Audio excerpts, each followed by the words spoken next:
Se os senhores teriam alguma pergunta pontual, algum aspecto que não foi esclarecido, gostariam de nos questionar.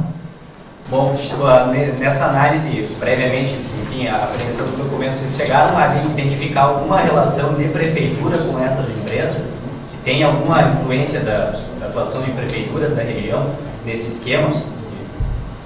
Bom, é prematuro que nós possamos afirmar algo categoricamente nesse momento, porque a investigação não terminou. Nós estamos em pleno andamento dos trabalhos investigativos.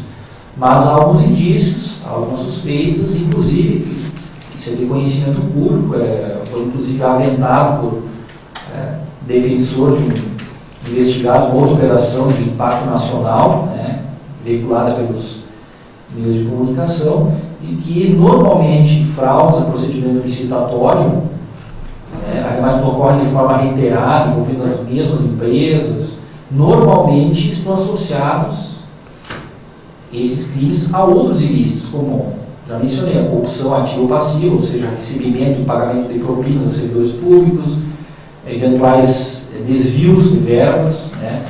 Então, há alguns indicativos, mas isso nós não podemos ainda categoricamente afirmar, porque as investigações estão em pleno andamento e nós não podemos ainda adiantar sob pena de trazer prejuízo às conclusões finais do trabalho. Por hora, onde nós temos a concentração das nossas provas, no que diz respeito ao crime do artigo 90 da Lei 8666 de 1993, que é justamente o conluio para fraudar o caráter competitivo dos certames licitatórios, né?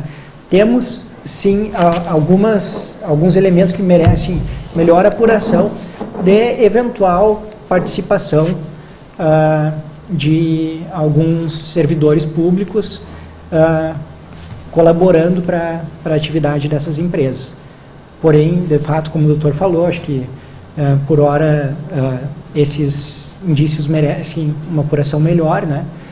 O que nós temos de mais efetivo e realmente com uma prova já bastante forte no sentido que foi dito. E o crime do artigo 288 do Código Penal, né, de associação criminosa, que é três ou mais pessoas se associarem para, de forma mais ou menos estável, praticarem crimes. Isso nós temos razoavelmente bem demonstrado já neste caso, né, e é um crime antigamente denominado formação de quadrilha, hoje tem um outro nome, que é de associação criminosa, uma alteração legislativa recente. E dependendo dos contornos que essa associação criminosa puder tomar, né, de acordo com o que nós fomos agora analisando, verificando nesse contexto probatório ocorrido, essa associação criminosa pode vir a tornar-se o que se denomina de organização criminosa, que tem algumas características bem peculiares, né, e é um delito ainda mais grave, né. Então isso também está sendo cogitado, está sendo verificado. Temos um apoio valoroso, como já mencionei, do Tribunal de Contas, para nos auxiliar na análise desse documento, especialmente das licitações, para que possamos tornar toda essa documentação mais clara, né, o que está ali contido, e poder identificar melhor todas essas circunstâncias que nos levarão provavelmente, ao final, né, conseguir deflagrar uma ação penal ou ações penais contra pessoas envolvidas. Alguma pessoa foi presa ou detida? Sim. Por hora, um dos integrantes, um dos sócios dessas empresas foi preso temporariamente. Né? Prisão temporária é uma prisão para fins investigativos. Por hora, uma pessoa foi presa. É possível divulgar o nome? Ele é do qual mentiam? É uma pessoa de qual mentiu, mas nós não gostaríamos nesse momento de divulgar o nome. É uma pessoa de preservação da própria imagem da pessoa, né? Acho que. E, como bem ressaltou o colega aqui, uma prisão temporária, uma prisão cautelar, uma prisão processual, uma prisão que tem por objetivo instrumentalizar a investigação. Não significa que essa pessoa já está condenada, que há uma condenação contra ela, né? É uma prisão temporária definida pelo juiz de primeiras missões, pelo prazo inicial de 5 dias, que poderá também ser prorrogada, né, essa prisão temporária por mais 5 dias. Dependendo do que, de como evoluir a investigação, há a possibilidade, né, de converter-se essa prisão em prisão preventiva. Mas isso é só uma possibilidade jurídica, né, só para esclarecer bem que se trata de uma prisão provisória, processual, cautelar, e não pressupõe a condenação, né, dessa pessoa, desse investigado. Algum outro mandado de prisão? Existe outro mandado de prisão, né, mas ainda não podemos, né, divulgar nada a respeito disso. Né, nada além do que já foi divulgado, certo? Isso nós estamos diligenciando. Vamos só para certificar, nós tínhamos 12 mandados de busca e apreensão e informação. Procede isso? 12, 5 prefeituras e 7 empresas. Tá, e a informação, inclusive a Gaúcha estava veiculando de 2 mandados de prisão. Só procede de uma prisão temporária, então, né? Efetuada uma prisão temporária. Tá. Efetuada, cumprida. Né? Foi também noticiado na parte da manhã que foi apreendida uma arma numa das residências vistoriadas, né? Poderia, em tese, render uma prisão em flagrante por posse ilegal de arma, mas por uma análise da situação, né, uma arma antiga, uma arma vinculada ao inventário, enfim, estava desmuniciada, enfim, uma série de circunstâncias, entendeu apenas por apreender e registrar a ocorrência policial para prosseguimento do inquérito, sem a efetivação da prisão em flagrante da pessoa, do morador da casa. Então essa situação foi inicialmente noticiada, né, naquele momento, mas acabou não ocorrendo a prisão em flagrante, né, apenas a apreensão e o registro de ocorrência. O nome das empresas chegará a ser divulgado em algum momento da investigação? Poderá futuramente ser divulgado, né, quando nós entendermos conveniente, né, para o que não traga nenhum problema, nenhum embaraço na investigação. Hoje, nesse dia, a princípio, a gente não vai divulgar explicitamente essa informação. O senhor falava dos 12% lá da receita da prefeitura, seria a prefeitura de Palmeira ou Palmitinho, pode ser dito a prefeitura do município? Bom, isso são dados públicos, né? Sim. Dados que estão disponíveis no Tribunal de Contas, no site do Tribunal de Contas. Nós verificamos isso no município de Saldanha Marinho, né? Mais precisamente, né, isso são dados que estão disponibilizados pelo Tribunal de Contas. Né? A receita teria sido arrecadada até 19 de setembro de 2014, teria sido da ordem de R$8.559.000, e o valor empenhado, ou seja, não é o valor pago, é o valor empenhado, o valor que o município se comprometeu a pagar, né? Reservou para pagamento, da ordem de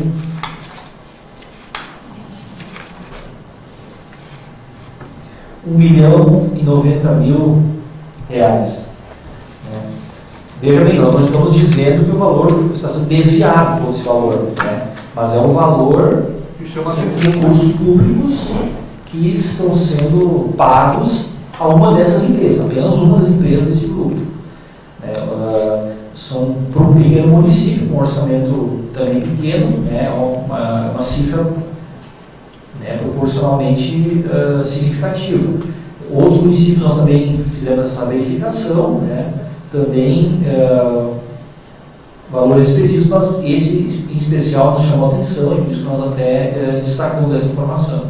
É claro que pode ter uma explicação para isso, enfim, mas é só um dado que nos chamou a atenção, que mostra a representatividade, né, da atuação dessas empresas e a importância dessa investigação, de se apurar para onde está indo esse dinheiro, se esse dinheiro está sendo bem aplicado, se as obras estão sendo bem executadas, se o contribuinte que paga uma alta carga tributária está tendo os recursos aplicados de forma transparente, correta, honesta. É isso que o Ministério Público está buscando nesse trabalho, e é isso que nós vamos trabalhar incessantemente, eu, o colega e a equipe que está trabalhando para alcançar esse resultado. Essas empresas agiam só nesses 5 municípios, ou há possibilidade de ser maior esse leque de cidades aí? Há possibilidade. a possibilidade. Porém, aqui que foi identificada uma atuação mais intensa, né, dessas empresas, e justamente esse ponto que foi perguntado antes é importante destacar que uma das características desse tipo de crime é que, uma vez instaurado, uma espécie de cartel, podemos dizer assim, os recursos acabam sendo canalizados, evidentemente, para essas empresas. E a médio, até mesmo curto prazo, ocorre um inflacionamento, né, do valor das obras. Então, elas garantem para si uma exclusividade naqueles locais, né, eventualmente afastando, mediante ardil, né, prévio ajuste, a participação de empresas outras, né, e depois, ao longo do tempo, praticando o preço que eles ajustam entre si, praticamente. Que motivo, doutor, foi colocar o nome da operação boa-fé e, caso forem condenados esses envolvidos, quais são as penas desses? Uma das empresas, o nome das empresas é Bonafé, né? Isso aí já foi divulgado. E as penas, por hora, como eu lhes disse, são vários crimes, né? O do artigo 90 da Lei 8666, se eu não me engano, a pena vai de 2 anos a 1 a 3 anos. O artigo 288 já é uma pena de reclusão. E a questão é o seguinte, a pena máxima, normalmente no nosso ordenamento jurídico, ela quase nunca é aplicada, né? Por hora, pelo que nós podemos ver assim, do comum de ocorrer nesses casos, com os crimes que temos, por hora, seriam penas que devem, final, aí, girar em torno de 4 a 5 anos, o que já pode implicar, mas por hora é muito prematuro para falar alguma coisa mais concreta a respeito de pena, tá?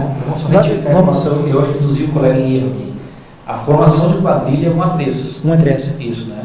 E o artigo 90, 2 a 4. 2 a 4. Então, a princípio, se fosse um crime de cada, né, nós já teríamos uma pena mínima aí de 3 anos, um crime de cada. Mas são vários, pelo que nós temos indicativos, os crimes ocorreram várias vezes, né, em vários municípios. Então, por hora seriam essas classificações que nós já temos confirmadas, que a acusação deverá caminhar nesse sentido, a se confirmar a prova. Como o doutor já ressaltou, a possibilidade de haver uma classificação em delitos mais graves. Se restar caracterizada a organização criminosa, daí já é uma pena mais alta. Eventualmente pode restar caracterizada corrupção passiva, corrupção ativa, né?